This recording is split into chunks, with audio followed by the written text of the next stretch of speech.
बेहुदा आदमी मैं भी मार दूंगा तुम्हें, ठीक ना। पुलिस पर पत्थर चलाने का दिक्कत है। दे देंगे दो मुक्का, दे देंगे, होश तुम्हारा ठंडा हो जाएगा। अब मैंने पूछा कि अब्दुल नाम, तो कह रहे हो कि पत्थर चलाता है। कहना चाहूंगा कि मुसलमानों मत घबराओ, खुदा की शान बाकी है, अभी इस्लाम जिंदा है, अभी कुरान बाकी है।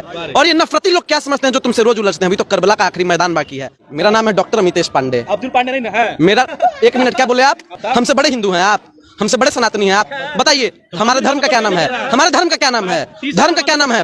देखिए बकैती नहीं, आपने धर्म पे वार किया, बताइए धर्म का क्या नाम है? मुसलमान से बड़ा देशभक्त कोई नहीं है अभी इस देश में। आप एक बात बताइए, हमारे देश का जो मुसलमान है वो 5 वक्त की नमाज पढ़ता है, और जब वो 5 वक्त की नमाज पढ़ता है ना, तो वो 5 वक्त नीचे झुकता है और भारत की मिट्टी को चूमता है। लेकिन आप बताइए आप कितनी बार भारत की मिट्टी को चूमते हैं? आप खोजिए, खोद दीजिए जाके, हम नहीं कुछ कह रहे हैं, खोद दीजिए जाइए। लेकिन जब आपको खोदने पे हम आएंगे ना, तो फिर आप भागते नजर आइएगा। अच्छा पांडे जी, एक बात बताइए कि लगातार जिस तरीके से मस्जिदों के नीचे जो है मंदिर ढूंढे जा रहे हैं, एक जो है राम मंदिर बन गया और 30,000 मंदिर ढूंढने की बात कही जा रही है, क्या कहिएगा? भाजपा के पत्रकार हो, भाजपा क्या पत्रकार? मंदिर मस्जिद क्यों कर रहे हो यहाँ बैठ करके? 30,000 मंदिर ढूंढने की बारी है। 3 लाख ढूंढ ले, ने सबको गिरा के उस पर मस्जिदें बनवा दिया। अच्छा, वो आपके आका नहीं गिराए हैं बनारस में? आपके आका बनारस में गिराए हैं कि नहीं गिराए हैं? कहाँ गिरा है? नहीं गिराए हैं। कैसे बेशर्म आदमी है, आपको कुछ समझ में आता नहीं है। जब काशी कॉरिडोर का निर्माण हो रहा था ना, तो सैकड़ों शिवलिंगों को हटाया गया, जो छोटे छोटे मंदिर थे उनको हटाया गया। लेकिन इस पे आप नहीं बोलेंगे क्योंकि वो आपके आका हटा रहे थे। डर कह रहे हैं? डर कोई नहीं रहा है, बिल्कुल सर्वे कीजिए, सर्वे होना चाहिए, कोई दिक्कत नहीं है। लेकिन ये कोई मतलब नहीं है। आप बताइए, पिछले बार 2 बार सर्वे हुआ ना वहाँ पे, संभल में जब पहला सर्वे हुआ तो किसी प्रकार की कोई घटना क्यों नहीं घटी? मुसलमान नहीं जान रहे होंगे, पत्थरबाज लोग हैं, पत्थर चलाने लगते हैं। आप नहीं है पत्थरबाज, आपका क्या नाम है? सुनिए, देश के मुसलमानों को पत्थरबाज आप कह रहे हैं, आप उनसे ज्यादा बड़े वाले देशभक्त हैं। पत्थर कौन चलाता है? पत्थर जो चलाता है वो लफुआ होता है, जो पत्थर चलाता है वो लफुआ होता है, उसका कोई कौम नहीं होता, कोई धर्म नहीं होती, कोई जात नहीं होती। और जहां तक आप मुसलमानों के देशभक्ति पे शक कर रहे हैं ना, आप एक बात बताइए, आपका जो भी नाम हो मुझे नहीं पता, लेकिन मुसलमान से बड़ा देशभक्त कोई नहीं है अभी इस देश में। आप एक बात बताइए, हमारे देश का जो मुसलमान है वो 5 वक्त की नमाज पढ़ता है, और जब वो 5 वक्त की नमाज पढ़ता है ना, तो वो 5 वक्त नीचे झुकता है और भारत की मिट्टी को चूमता है। लेकिन आप बताइए आप कितनी बार भारत की मिट्टी को चूमते हैं? मंदिर को तोड़ के चूमता है। मंदिर को तोड़ के चूमता है बेहुदा आदमी। अब तुम नमाज पढ़ने पे रोक लगाओगे किसी के? नमाज पढ़ने पे रोक लगाइएगा, इबादत करने पे रोक लगाइएगा आप किसी के भी? मस्जिद बनाइएगा। सुनिए, मंदिर मस्जिद बने ना बिगड़े, सोन चिड़ैया बनी रहे और देश की जनता भाड़ में जाए, अपन सत्ता बनी रहे, यही भाजपाइयों का काम है और भाजपा के कुछ पत्रकारों का काम है। बाकी मंदिर खोदना बाकी है। आप खोजिए ना, आप खोजिए, खोद दीजिए जाके, हम नहीं कुछ कह रहे हैं, खोद दीजिए जाइए। लेकिन जब आपको खोदने पे हम आएंगे ना, तो फिर आप भागते नजर आइएगा। इतना आसान है खोद देना किसी को भी? आप धार्मिक स्थल के विषय में इस प्रकार का बयान कैसे दे सकते हैं? क्या दिक्कत है? कानूनी कार्रवाई देश के कुछ पत्रकारों पे भी होनी चाहिए, जो महंगाई, बेरोजगारी, भ्रष्टाचार इन सभी से हट करके मंदिर और मस्जिद दिखा रहे हैं दिन भर। आपको ये नहीं समझ में आ रहा कि महाराष्ट्र में जो चुनाव हुआ था, ईवीएम का जो मुद्दा था, उसको दबाने के लिए इस प्रकार की घटनाएं सामने आ रही हैं, लेकिन आप इस पर कुछ नहीं बोलेंगे। सुप्रीम कोर्ट का आदेश था। सुप्रीम कोर्ट का क्या आदेश था? सुप्रीम कोर्ट का आदेश था जांच करने के लिए। कितने पन्नों में आया था आदेश? आपने पढ़ा है आदेश को?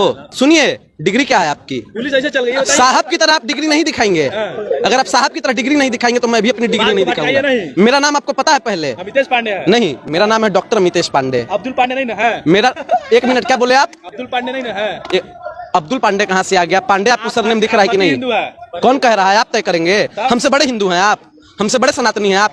बताइए हमारे धर्म का क्या नाम है? हमारे धर्म का क्या नाम है? धर्म का क्या नाम है? देखिए बकैती नहीं, आपने धर्म पे वार किया, बताइए धर्म का क्या नाम है? हमारे धर्म का क्या नाम है? सत्य सनातन वैदिक धर्म। और सत्य सनातन वैदिक धर्म को मानने वाला व्यक्ति अमितेश पांडे। अमितेश पांडे एक सनातनी ब्राह्मण आदमी है, हिंदू आदमी है। और खबरदार अगर आपने धर्म और जात की बात की, तिलक और कलावे पे बात की, मैं बर्बाद कर दूंगा। मैं ठीक आदमी नहीं हूँ, पहले आपको बता रहा हूँ। 30,000 मंदिर जब खोजे जा रहे थे, क्या विरोध कर रहे हैं आप? कौन विरोध कर रहा है? विरोध कर रहे हैं। मंदिर खोजने का कोई विरोध कर रहा है? हमसे बड़े पुजारी हैं आप। देखिए भगवान बाबा विश्वनाथ की नगरी है काशी, और आप कह रहे हैं कि वहाँ मंदिर नहीं है। अजमेर दरगाह को भी खोजा जाएगा। अजमेर दरगाह को खोजा जाएगा। आपके फूफा वहाँ पूजा करते थे ना, आपके फूफा पूजा किए हैं वहाँ। अरे हिंदू संगठन के लोग। आप कौन से संगठन के हैं? अरे हिंदू संगठन के लोग वहाँ पर याचिका दायर किए। तो आप कौन संगठन से हैं? अरे आप बताइए ना। सावरकर वाले संगठन से हैं कि गोडसे वाले? और दूसरी बात, आप अब्दुल कह रहे हैं ना, अब्दुल नाम से आपको क्या दिक्कत है? आप बताइए पहले। कोई दिक्कत नहीं है। अब्दुल के जहाँ दिक्कत है, पुलिस पे बेहुदा आदमी मैं भी मार दूंगा तुम्हें, ठीक ना। पुलिस पर पत्थर चलाने का दिक्कत है। दे देंगे 2 मुक्का, दे देंगे, होश तुम्हारा ठंडा हो जाएगा। अब मैंने पूछा कि अब्दुल नाम, तो कह रहे हो कि पत्थर चलाता है। पहले आप समझ लीजिए, पत्थर चलाने के लिए नहीं बोला, पत्थर चलाने से दिक्कत बोला है। डॉक्टर अबुल पाकिर जैनुल अब्दीन अब्दुल कलाम, और अब्दुल नाम को लेकर अगर नफरत करोगे तो तुम्हें कलाम से भी नफरत करनी होगी, और अगर कलाम से नफरत करोगे तो तुमसे बड़ा देशद्रोही कोई नहीं है। पत्थर चलाता है क्यों है? पुलिस पर कौन पत्थर चलाता है? रांची में आप नहीं देखे थे? अरे वहाँ कौन से लोग कर रहे थे? क्या कर रही है? संभल की पुलिस क्या कर रही है? संभल में जो मुसलमानों ने पत्थर चलाया, उत्तराखंड में पत्थर चलाया, संभल में जो 5 लोग मरे हैं, उनके परिवार से जाकर मिले हो कभी? देखा है उनकी आंखों में? वो लोग पत्थर चलाने गए थे। पुलिस तो कर रही है कि पत्थर चलाने वो लोग। सुनिए, मैं ज्यादा कुछ नहीं बोलूंगा। जिस प्रकार से इस देश में हमारे मुसलमानों को बदनाम करने का काम किया जा रहा है, ये निंदनीय है। देखिए, इस देश में मुसलमानों को बदनाम करने की एक कवायद सी छिड़ गई है। कोई भी 2 टके का व्यक्ति आता है, कभी नबी के शान में गुस्ताखी कर देता है, कभी कुछ कह देता है, कभी कुछ कह देता है, कभी इस्लाम का विरोध कर देता है। और मैं आप पे शक की निगाह से इसलिए देख रहा हूं क्योंकि पूर्व सांसद अतीक अहमद के अपराध का मैं 1% भी समर्थन नहीं करता, लेकिन उसको भी मारने वाला एक पत्रकार ही था, और ऐसे माइक लेकर के वो भी आया था, और माइक को ऐसे हटाया, गोली निकाला और शूट कर दिया। तो ये पत्रकार भी अगर मुझे कर दे तो मुझे कोई दिक्कत नहीं है। मैं जाऊंगा तो देश उपद्रवियों को खत्म कर रहा है। कौन उपद्रवी है? पत्थरबाजों को खत्म कर रहा है। कौन पत्थरबाज है? नाम लीजिए पत्थरबाज का। बुलडोजर किस पे चलाइएगा? बुलडोजर क्या बात कर रहे हैं? एक व्यक्ति था मोहित खान, सभी जगह चर्चा का विषय बना हुआ था। उस पे आरोप था कि इस व्यक्ति ने एक बच्ची के साथ गलत काम कर दिया है। आप समझ गए मैं क्या कहना चाह रहा हूँ। और अखिलेश यादव जी ने डीएनए जांच की मांग की। इंडिया गठबंधन के नेताओं ने डीएनए जांच की मांग की, और डीएनए जांच में साफ साफ निकला कि ये जो गलत काम किया था, एक राजू नाम के व्यक्ति ने किया था, जो कि उनके बेकरी में काम करता था। अब राजू हिंदू है या मुसलमान है, इससे मुझे मतलब नहीं है। जब काम राजू ने किया ये गलत, तो फिर मोहित खान का बुलडोजर से घर क्यों ढहा गया? बाबा अपराधनाथ सदन में जाकर के कहते हैं कि मोहित खान उसने ऐसा काम किया था। योगी आदित्यनाथ नाम है। कौन है? कौन? योगी की परिभाषा क्या होती है? यूपी हो रहा है। योगी की परिभाषा क्या होती है? रंग न रंगावे जोगी कपड़ा। कुछ भी आपको कह देना है, कुछ भी आपको कह देना है।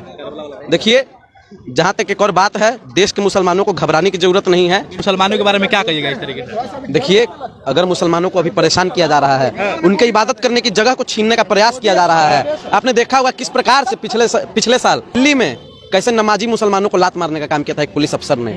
हम सभी ने वो चीज देखा था, और उस समय से ही मेरे मन में ये खटक रहा था कि ये लोग पक्का